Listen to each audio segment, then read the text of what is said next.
Fondation JPC Nyumba Makwala ya munu nangeo bana ya boma B Congo Central et Nation. Son idéologie de soutenir les actions sociales bana ya boma Beto Kwiza.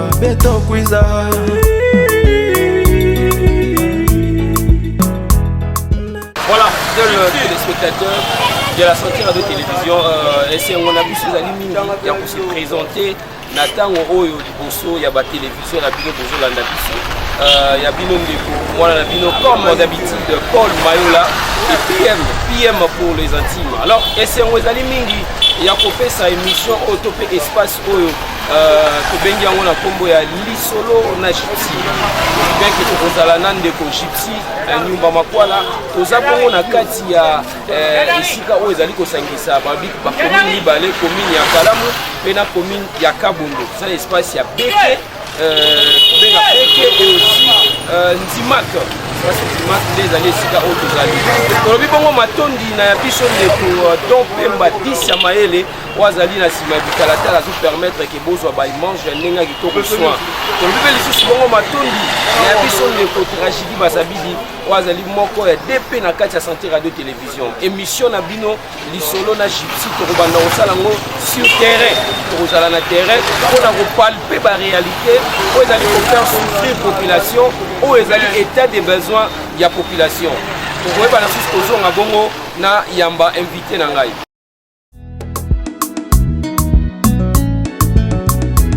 Fondation JPC Nyumba Makwala ya munu nangeo bana ya boma. Les spectateurs de la Santé Radio Télévision, Mouti de Moutubila Rabeno, émission Lisolo na Gypsy, Yake Banda Pesamara, Yake Banda Boutara, chaque samedi na Santé Radio Télévision. Alors Moutubara qui me voit na Mounou Mosivé, me voit na compagne Gypsy Nyumba Makwala. Batu mingi kena kuwa yani, batu mingi kena kuwa dizina yayi. Alors beaucoup yayi bekene ndi na kati ya plateau na beto ya kibuka yayi.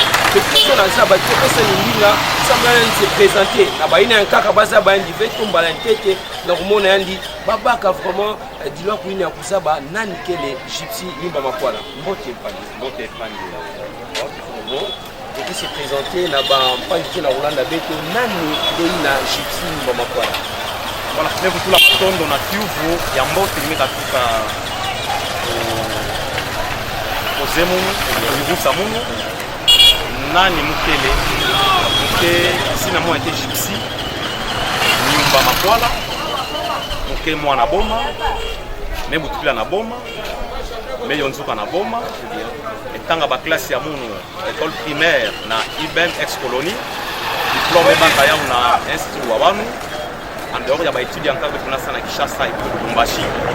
Donc, je suis vraiment un bomatracien natif, il y a beaucoup là. Et je fais partie du peuple autochtone même, il y a Viliabon. Très bien. Mato Domingi, je pense que vous avez quand même suivi Ben Melanda, il a mis à la présentation, il y a un pan qui n'a beto, il a mis un plateau na beto. Alors, Beto Mezabake, pan de Gypsy, qui est le fondateur, il y a Dingumba, il y a Kena Sabatuna, Zina Fondation Gypsy Nyumba Makwala. Alors, Beto Zona Zaba, là, pan qui est na Rolanda Beto, il pense à la Fondation Gypsy. Moi, je suis bien bandilanga. Qu'est-ce qui vous a poussé réellement à la Fondation Gypsy Nyumba Makwala? Matondo mingi na Kivu me yusa munu. Fondation Gypsy Nyumba Makwala beto banaka di banza kusala yao. Ya keneti reconnaissance que tout ça na boma. Je l'ai dit au départ que Boma m'a donné la vie. Boma m'a vu naître. Mais nini mfwa na sala pesa na ville ya Boma ile pesa mu luzingo. Très bien. Je me suis dit musala moi kivuka ina kimvuka ke sangisa bana boma mwa fioti na nzambi ke pesa munu nke kabula una bana ya boma na kulutila na lingumba to kimvuka ya Fondation Gypsy Nyumba Makwala.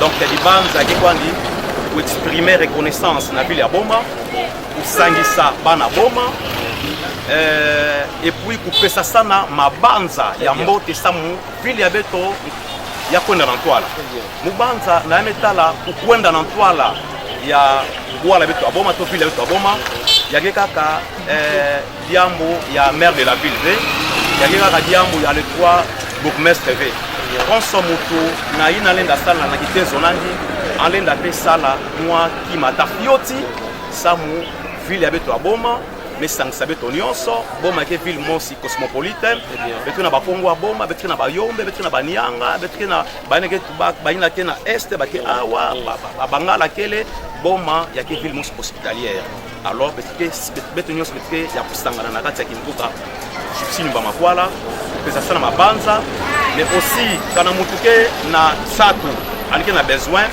alike ka poser problème na bureau fondation moi ina fiot ke pendaka na beto ina fiot ke pendaka na munu ke tambaka pe diboko samu salisa angi ya munu ya nketo ya bakala to mama munu to tata munu na mbanza munu très bien batondo mingi je pense que Benike na Rwanda mbote mutindu pangi chipsi nyumba makwala kena kusudikisa vraiment nkangu na ina meta la fondation chipsi nyumba makwala ina kena zina na ndi mosi alors betu zo na zaba diara na bampami kena Rwanda betu vraiment yiki ba intérêt ina kile na kati ya fondation chipsi nyumba makwala voilà il y a que kwa ni passe pesa zaba intérêt na kati ya fondation Gypsy Mamakwala c'est-à-dire ntumaka tuba yao kupesa sana mabanza ngele pesa libanza ngebe tome sadila yao boma peme kona na toile let's buwa betike tubila avant que beto présenter ba point betike tubila sika yayi ya ke place ya kisumbula betike na mona ke place mon ya pioti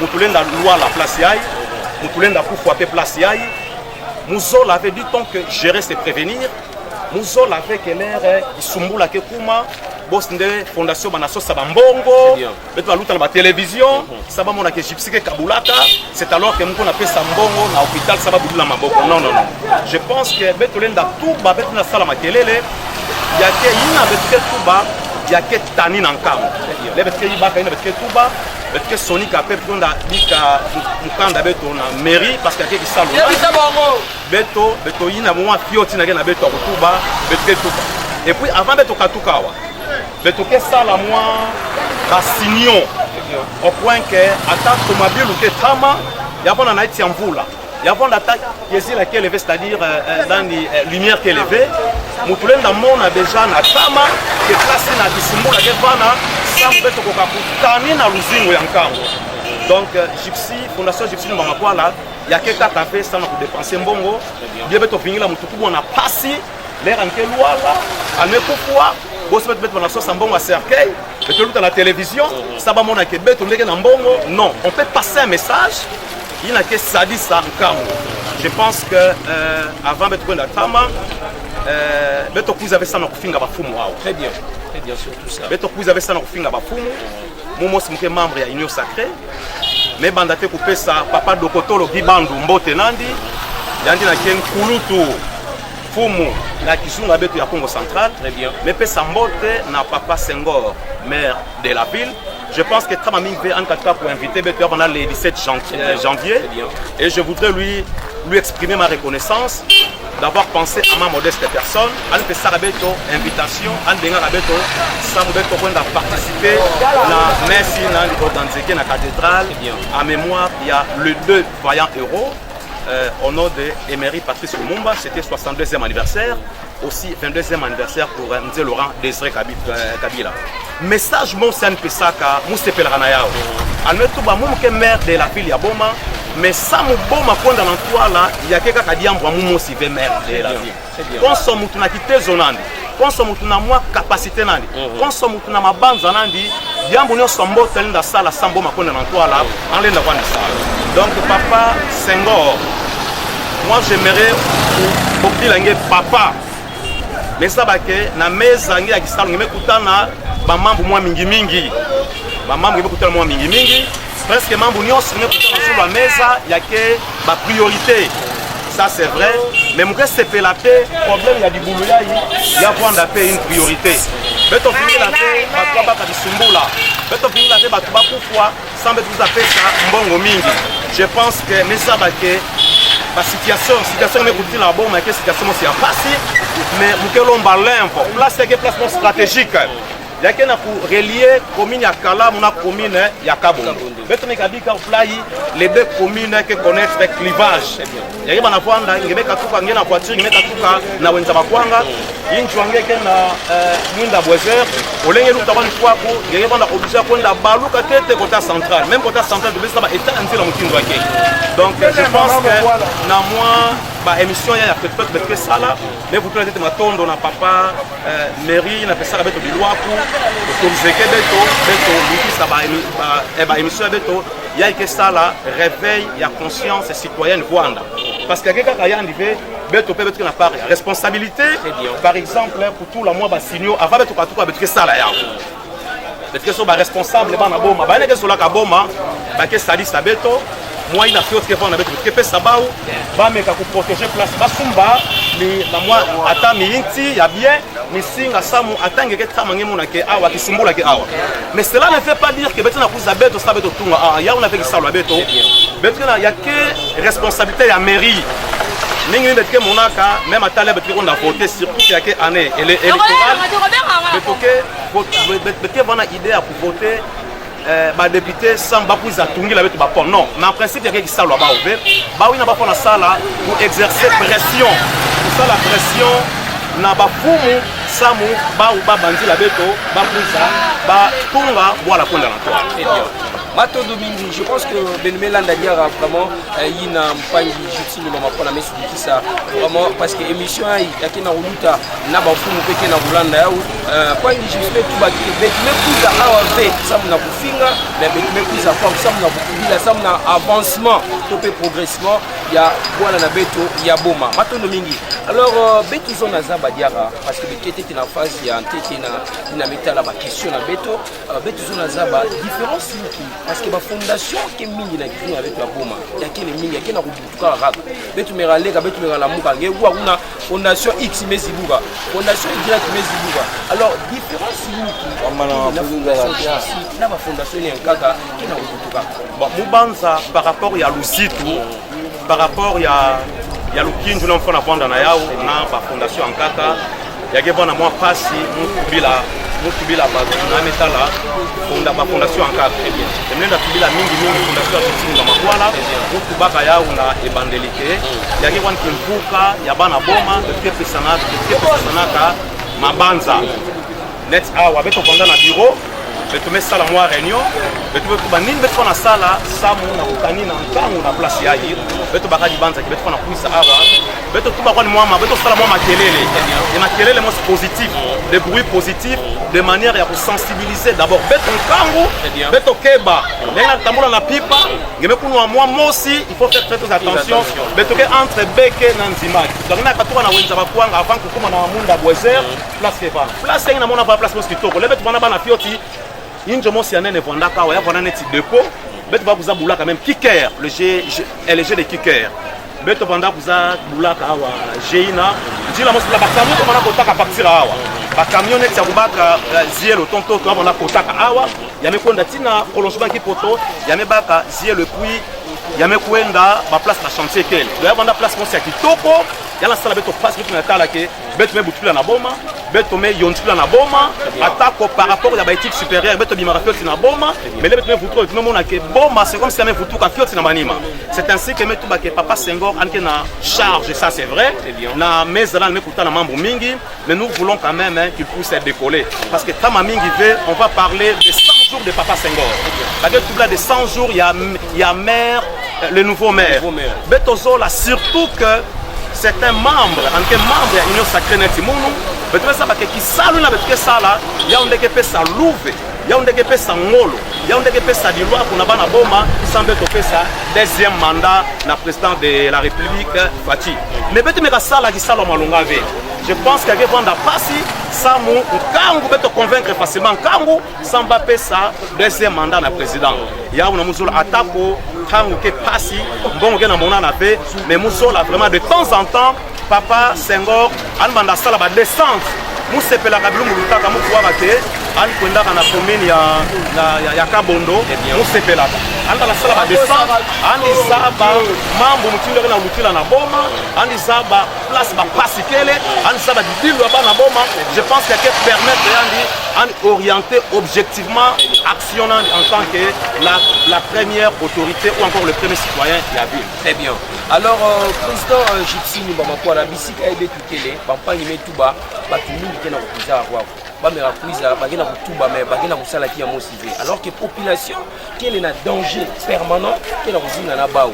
Alors ngeni mekuiza hiki population lenda baka comme message et na metala espace avec parce qu'il y a quel est danger pena bafumu kena ulana betu hiki balenda lunda tukani na baka na présence sope na passage na ngena ici kana justement muke condamner fait baina lutaka avant betu baina salaka ki maman baina kusaka parce que la première responsabilité revient à la mairie. Très bien. Bien sûr, c'est la commune, je pense que Awa, il y a toujours commune à Kalamu, on a ça la constat. En tout cas, par rapport à la rétrocession, je pense qu'il y a la rétrocession. Et du fait que le maire de la ville, même on a un souci, il y a collaborer dans le cas. Il y a un souci, il y a passer en cas. Il y a un souci, il y a quelque chose, ça me bombe à connaître. Beto, il y a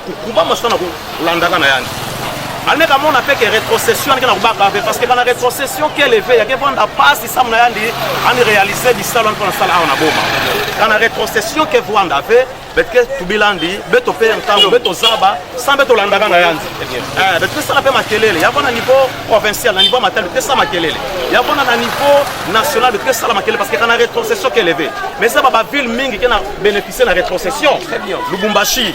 J'ai étudié à Lubumbashi, rétrocession, Baké Bakaka Yao, Kolwezi Baké Bakaka rétrocession, Likasi Baké Bakaka rétrocession, Beto Boma, ni du son Beto Salaka, ni des moyens Beto Salaka, sans Beto Bika rétrocession. Rétrocession, il y a un déquépé sa mairie, Ngolo, tout du loi pour réaliser. Mais heureusement, il y a une bonne nouvelle.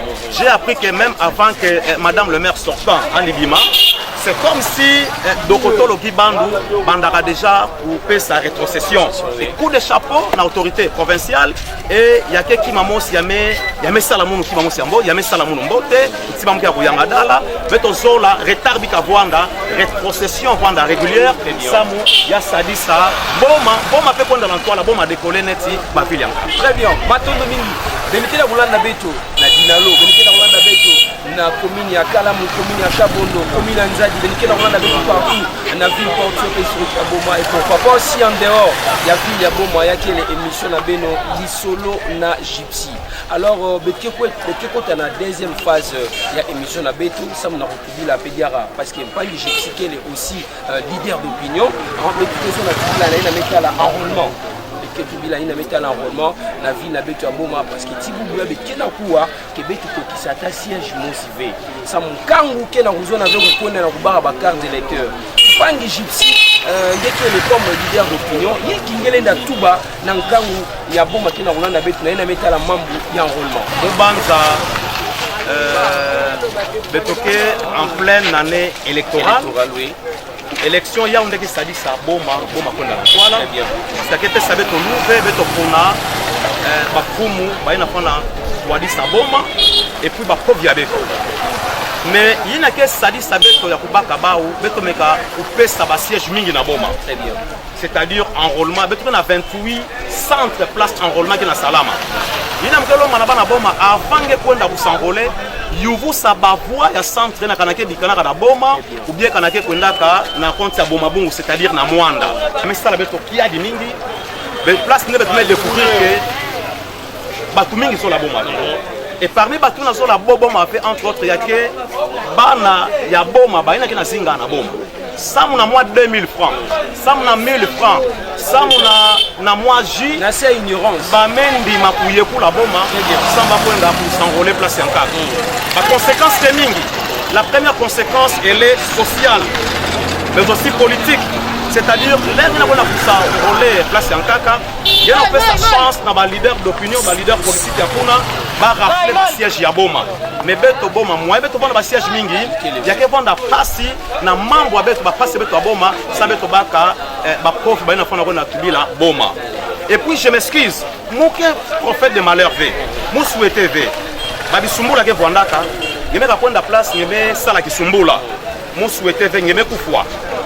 bametala na carte d'enrôlement ngeina bametala adresse na kuna yave adresse ya injwange yake adresse ya place yankaka yake peut-être adresse ya Mwanda adresse ya Mayombe mengenge ke singaka na boma ngena mona kele bake kwena na adresse na gevana bamekuma pana kutu basa bangeve yake panda pasi bake risquer batula nge na sac bamekanga sac na misinga bameko na losange donc bake sika yake panda masiku mosi ya choni mais alors que bameka tala atangi me bukona bametala adresse na na carte d'enrôlement que ya une adresse yange balenda facilement contacter famille yangeyo et puis balenda bukisa yangeyo. Ça c'est la deuxième conséquence. Troisième, ya me kasimbana carte ngena me kasimbana ya ke vanda passe mingi ça me effectuer le même trajet la même distance ça mu ngeko na baka carte en carte mais ngene ka s'enrôler nge awa na boma parce que ngeko vanda awa na boma ya ke vanda facile ça mnangeyo kukwenda kwa na antenne ya seni sans ba renouveler carte nangeyo. D'ailleurs mon ke souhaiter que baina ke na babwana ke vanda ka na pembeni ya boma ina ke na secteur ya boma bungu parce que babwala nyonso na yake na ku dépendre directement na boma canadien bukele bake kuzaka toujours na boma baina baba ke voteke bake sadisaka ba ouvert et puis ça baba ouvert kana kutu ku souhaiter mon ke souhaiter que batuina du fait que bake na tribunal v bake na parquet v bake na kima mosi v yambo ayime beka buila baba ke kuzaka toujours na boma au social bake kuzaka toujours na boma batwa plina à la longue muke informer baina beto te voter ba sadisa beto sur le plan ba revoir géographie à boma que babwa là na kenet ya secteur à boma bungu ba insérer na compte ya boma parce que babwa na ke kondaka pamba na Mwanda bien ba place nkaka ba to ba ke voter ba ke salaka kima mosi ve sans babwa là ya metu mbika na malima donc c'est un peu ça na ya wina pour s'enrôler en dehors de la ville à boma pendant qu'il est na boma c'est la plus haute trahison. Conseil tout du long nous la place na ba na s'enrôler na en dehors ton nganda ya boma mais bake va na boma babaka ba carte d'enrôlement na ba pasula rwandi yao parce qu'il y a qu'un tina mo civé et puis boma peut que c'est prendre en charge nous prenons mais continuer beto na boma peut que c'est prendre en charge parce que il y a qu'un groupe ya ba na zone avec boma kwenda na toile ane ko na me s'enrôler place en kaka ane pe sa ba vuana na mutu en kaka l'air en ke vutuka chatu ba député na sala ki maman civé ba politique na sala ki maman civé alors que yande na part na déjà me trahir boma. Donc un conseil parce qu'il y aura un contrôle judiciaire. Problème, on a coupé ça déjà. Na ba fumu, basa la contrôle judiciaire. Ba ina nion sommet ba carte en dehors ya ville ya boma. Ba ke ba tmos ba ke landa ba, ya ke landa ba et puis conseil on appelle ça ba pasula ya. Ba pasula ya samu ba on na trahir boma. Ba so la boma fait et puis betu meka continuer na ma banza plina na ma vanga plina. L'homme qui kuiza bon marqué sombre diaka c'est-à-dire parce que mettre na mona ya ke vendre fioti par rapport à yina mettre que kuiza ça ba l'homme qui kuiza ma vendre na yimbi mais continuer parce que l'homme na bana boma il n'est pas tard pour faire mieux il n'est pas trop tard pour faire mieux ce qu'il faut faire c'est de reprendre l'acte d'enrôlement pour s'enrôler na boma pour baka carte ngena ba vunina kange ji ngenge meteka boma sam na mois dipa di mois dikolo dipa ngenge meteka boma ngenge meteka boma sam na 2000 francs ngenge meteka boma sam na mois polo choni sam na ngeyo et puis nzambi ke punir beno ndeke ba ennemi ya boma beno so la boma ve na beno na ba leader na kena tindaka beno sala mambo a plina d'ici 4 matin police ke kanga beno donc ma longue pepe sabao ya kupaka on ba carte na po benga leader ange tout que quoi comment pouvez chauffer tout ba na bomba awa mambo me chauffer ba leader d'opinion met telema ba na bomba muke vraiment na bomba très bien ngeke vanda na bomba qui te dit que ngeke bomba tracien mais nazula 2000 francs nazula 10 000 francs ngeme yekula nge bomba alors beto ba vrai ba na bomba beto ba natif ya bomba beto me butukila na bomba yontikila na bomba nous qui faisons partie du peuple autochtone ya bomba beto me telema beto zola ve batuza sekana na bomba ngela kuza sangana na beto na pasi au lieu que beto yikana maboko Sam beto na ta bomba na toile mais tu es là pour faire sombrer la ville de Boma ngeke va na sam na pour trahir ville ya Boma donc Boma est miselé Boma est abandonné Boma vient d'être trahi Boma vient d'être abandonné par ses propres fils et filles yawina bapangi amunu beto telema parce qu'il y a que année aussi décisive beto me ka raté année ayi bilum ke kuiza Boma ke futuka davantage na manima bilum ke kuiza Boma ke kuma invivable banal meso sayaou nge mwana Boma banal meso sayaou cupidité lukoso à 2000 francs lukoso à 3000 francs ngende ke responsable ya passe ya mlomo alors que ça ba kengo na baka carte na nganda place nkaka betke landange betke kangisange nange betke kangisange il peut savoir to dizina ya soi-disant leader angé hein ça na vous faire comprendre que anke assassin anke ennemi kana bomba kana mona passe ya ke à cause ya ngeyo na ton pseudo leader. Voilà. Batondo mingi alors yake kima muski na kopesa vraiment passe na mitima kutala ba mambo mtina yake na kopendila alors kana betu zona changement na vie na betu aboma yake les affaires ya betu nyonso alors betu kwanda éveillé betu kwanda prudent babika vukumuna betu babika kunata betu na luyenge mutimu mpangi jipsime katuka na kutuba alors betina kukusana kama malembe na tuka ya émission na betu kuzaba kia émission ya nteke FP ya tuka ve kebanda kulutaka ntangu nyonso émission lisolo na gypsy ya kele émission kebanda salemaka sur terrain kebanda kitaka na terrain ça na kupalper réalité ni na kele na kusala pasi na population na nkangu nyonso ke na kuzinga na kati ya ville na beto ya boma alors bekezo na tubi la pedia mbula metala social ya peuple bomatracien bibia yi peuple bomatracien ke na nyo kwa ke na donc souffrance ke na kubwela magi na souffrance ke na kumona port metaka maga tout na ntango ya bekele dizina me changer ke ya bon avec tout bon avec ma Ukraine ke tant que leader d'opinion Jukingele Ndatuba face à la situation sociale la peuple bomatracien. Merci alors c'est la cohésion na tu vois ya mbote mais yuvu samunu social mutindu batwa na zingila mutindu batwa zingilata le social apa mkwenda kama mzo vukila fioti mambo ya enrôlement mubanza l'air constat salamaka ke batme s'enrôler parce que la CENI attendait 18 millions d'enrôlés à travers la première phase, c'est-à-dire la province à l'ouest du pays. Malheureusement, c'est autour de 7 millions de personnes qui se sont enrôlées. Donc même pas 50%. Si j'ai une bonne mémoire, c'est autour de 37%. Donc le pourcentage est sensiblement extrêmement bas. Mais bon, il avait au 25 jours. Je pense que ça pourra prendre fin le 17 février.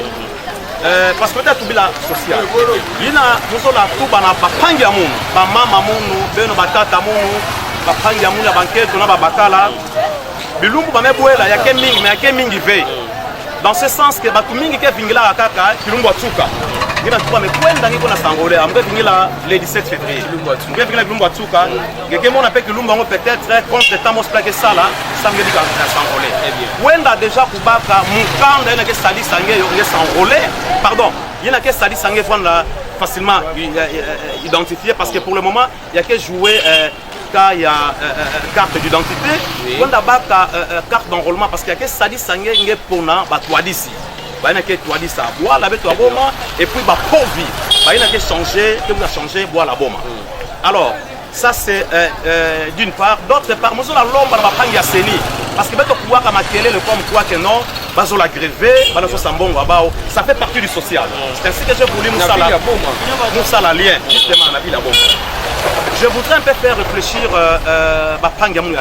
ça c'est votre droit. C'est votre droit pour déclarer salaire. Et aujourd'hui, le président de la République, Félix Antoine Tshisekedi, prône un état de droit. C'est la démocratie, il n'y a que droit à Beno. Mais je pense que prolongation, c'est-à-dire 25 jours, il y a Vanda Volemos. Budgétisé. Donc il n'y a que aspect extra budgétaire. Je pense que on a budgétisé ce qu'il faut, mais l'on va bien au limbe. Mais ça que ce n'est pas facile, mais l'on va vraiment limbe ben au kangantima, mais ça que ben au futa mabeno. Mais na luzolo na kena beno sam na boma sam boma kona na toile, ina mke lomba beno, ina mke lomba beno ndima tete kusana ba condition ina. Entre-temps, mais lomba na chef d'antenne ya boma, ya CENI boma Andi sala makele na niveau ya Kinshasa papa kadima ngemona bana boma pe kiadi ba Jean ya CENI ngemona ba kiadi mais tu me ça que c'est un fait qui n'était pas prévu, c'est un fait qui n'était pas budgétisé, mais du fait que ba fana na ba bureau ya CENI bandansu kati kokila ce sont des responsables ba na bana ba na banketo ba na ba responsabilité mais lomba qui est une solution le plus tôt possible, Sambabi Kalemba. Je pense que le message est passé. Fumu, Yabo Alamekou Abeto, Papa Senghor, mais aussi le chef d'antenne Yasseni Boma. On va multiplier par effort de manière à ce que tous les agents de la CENI soient dans leurs droits. Dans la sociale, nous avons la tête pour évoquer que le long de la rivière Kalamu ou encore le long Yaki Potoina Kalamu, je pense que ces coins-là, les années, je crois, 2016, étaient déclarés sinistrés. Et puis, ce sont des maisons inhabitées. Mais tellement masake fulukaka masake kukumunaka na bainzo na batu mutume préféré anibika ani yekula injo alikwenda. Et je pense que parce qu'il y avait une solution qui était trouvée, va trouver que espace ça na batu na bako na Rwanda mais tout ça va faire dossier ngo ya mekuma na nini niveau. Ce que je vais demander, il y ait quelques faveurs sociales, peut-être la sociale. Le long de la rivière Kalamu, Papa Senghor, Papa Tata Beto Senghor, mambo ya kusala ke mingi au point que ça va faire que bandila wapi ni dossier ke simba ni dossier ke bika, mais ça c'est purement humanitaire. Il y a que mutingo moti na place yai place avec la solution ya bakana le plus tôt possible. Place il y a une solution bakama le plus tôt possible. Il y a que ma voiture sur la tout à l'heure là. Alors je profite pour ouvrir une parenthèse pour dire ceci que il y a une structure de CNPR, c'est-à-dire pour la prévention routière qui existe. Balenda tout le monde signaux, c'est-à-dire même à 30 mètres, tout la signaux que moniste attention qui sumbula que awa. Au lieu que Tomabile lui a viaka na banzila, nous souhaitons que banda viaka na banzila, nous souhaitons que de loin, chauffeur Alain a déjà que non, il y a un problème. Alain a téléma, nous n'avons meluta et puis il y a encore après nous n'avons meluta après il y a meluta. En dehors il y a cette structure là de prévention routière, structure en cas qu'elle baké benga ka foner. Mais tu na yuvu ça na mairie kanaya kele. Kanaya kele fait, nous souhaitons Papa Senghor on a signé arrêté municipal, il n'y a que ça là que beto créer foner na boma, il y a que ça peut na boma qui savent kanakele tant mieux c'est bien, mais l'action sur terrain doit être renforcée. L'action sur terrain doit être renforcée, c'est-à-dire de temps en temps ba vingla ka fendi la beba. Ba fois na bana lutar de temps en temps pour voir que dirait à place ya que dia ka mingive, on peut déjà intervenir. Au lieu pour finir là, il y a que place moi c'est bien. Imaginez-vous que le président de la République me couche en aboma pour 3-4 jours. On a tambour à mon côté à Munda Boubouezer. L'air en quel outa? Est-ce que conscience avec Obama, pardon, conscience avec Obama, est-ce qu'il y a tranquille? Vraiment. Je pense que en Gabon obligé à Kouma on fait la télé, mais qu'est-ce qui se passe? Alors que c'est un acteur qui est vraiment fréquenté. Le véhicule passe toutes les 2 minutes. Il y a que place Mons mais relié commune à Kalamu, na commune à Kabondo. Là ça met à Sengana. Il y a que Wanda qui dilu, Tobi dilu, ça va prendre beto ya Kabondo, ça va prendre beto ya Kalamu.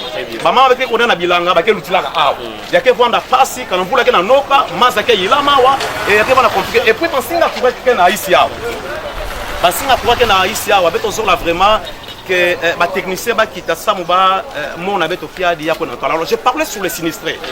Beto zo là, ici je voudrais un peu demander une faveur. Je n'oblige pas et je n'encourage pas la désobéissance sociale ou civique. Je n'entête pas la population. Même que l'omba, en tant que moi, en tant que leader d'opinion, ça la faveur n'a pas sinistré à Kalamu. N'a mettre la facture à courant, n'a mettre la facture à Maza. Je ne dis pas que bandade à Koufuta ya ouvert. Mais pour réduire sensiblement parce que la condition de zingla batuna fa na sala passe munange na injo mvula meka bandano ka beke monaka ki mamosi bien mais le temps mvula mais baou mvula meka banda kaka si mame banda bula o mase ko tsaba tuna injo batuna bankaka bamele mba kusumba bakiti na ba injo babo parce que na tula bakiti na injo le mvula bananoka ya mekota tina kati ya me la lumuna bakiti nyonso bakiti wana nangenet bambizi na kati ya injo ya mekuba net aquarium. Alors je pense que Papa Senghor, voilà les dossiers sur lesquels vous pouvez vous apaisantir. Ngeke déjà connu maire de la ville, mais ça tu as mon gypsy ngekota na mabanza bana boma. Mais comment ndakota na mabanza bana boma, leur bana boma ke monange de temps en temps ngeke na bao. ngeke na kulandaka na bao ngema na résoudre ba passe ya bao. C'est comme ça que ngeke kota na histoire ya boma, c'est comme ça que ngeke kota dans les annales ya boma. Et je pense que ça ne va pas traîner parce que j'ai confiance dans le nouveau maire du fait qu'il a bénéficié de la confiance du chef de l'État. Souci à beto protéger confiance de manière à ce que le 20 décembre bana boma ba télé ma ba que réellement nous voulons donner de façon libérale le deuxième mandat à Fachi. Mais tu peux passer du deuxième mandat Cannabisalo mais salam. Je crois avoir longuement parlé. Voilà Papa Senghor, Monsieur le maire. Yinange Tubaka la cathédrale qui salu samu boma kwenda na ntola qui salu ngemo sive ngesola ke bana boma ba accompagner ngeyo. Voilà une façon si modeste de Sam la gypsy Mbamakwala ya pour accompagner ngeyo Samu beto nyonso boma ko na tola parce que kana boma ko na tola be ya ke vanda chonia maire de la ville, chonia ba bourgmestre, chonia beto nyonso na boma. On va dire que nous n'avions pas accompagné l'autorité. C'est ainsi qu'on est que nous vanda mon injo mais tout bana kimutindu wa mungu. Na ki modèle ya monu nous me capé ça tout ba moi quelque chose de manière à ce que maire de la ville alba na kusala ba descente mutane banja kusala yao mais tu CP là mais que ça soit des descentes agissantes avec plus la même on a du kumbula et pour mettre dans équipe nous ça la constat sans bisal bonga. Je pense que là que bongama mais c'est pour tout dire awa ça na kubudi la papa les maires maboko et puis pour tout ba Québec to bana bon on va continuer kusala ndi confiance parce que déjà que kusala ndi confiance je crois avoir longuement Matondo mingi ya vandara ya beno espace émission Lisolo na gypsy Kendutara chaque samedi na baonde ya santé radio télévision. Matondo mingi aussi na Don Pemba 10 ya maele tout ça disara beto sabelo bara ba image ya kitoro soin na ba injo na beno ya vandara ya beno mpangi Paul Mayola betu ya mbara camarade président gypsy Nyumba Makwala samna kutubila ba mambu wina betu meka tuka kuya ya espace ya émission na beto. Alors président dernier mot na ngisa mon tango na Rolanda bana boma beto continuer pour la boma. Ce n'est pas un hasard même ngema ko na Bible ngeke mona pour samna na bana kumi na zole to les 12 enfants ya Jacob pense au moins na vendre na moi kitini nanzi beto bana boma nzampe saka beto boma net kitini ya beto mutu moske le fait que zo la boma na place ya beto mutu moske le fait que ça la ke boma kwanda na tola kana munu na ngebe to sala ki mamosive. Donc que chacun de nous puisse un peu se sacrifier, qu'il fasse le peu qu'il peut de manière à ce que la ville de Boma avance comme les autres villes. Très bien. Matondo mingi bubu ya betu manisa awa ukikuta na betu na beno na bilumbu kena biza benu bikana mboti. Hey mambo egelele mama gele. Gypsy and the Wizzy egelele mama gele. Gypsy and the Wizzy egelele mama gele. Fondation JPC Nyumba Makwala ya munu nangeo bana ya boma be Congo central et Nelson. Son idéologie de soutenir les actions sociales bana ya boma beto kwiza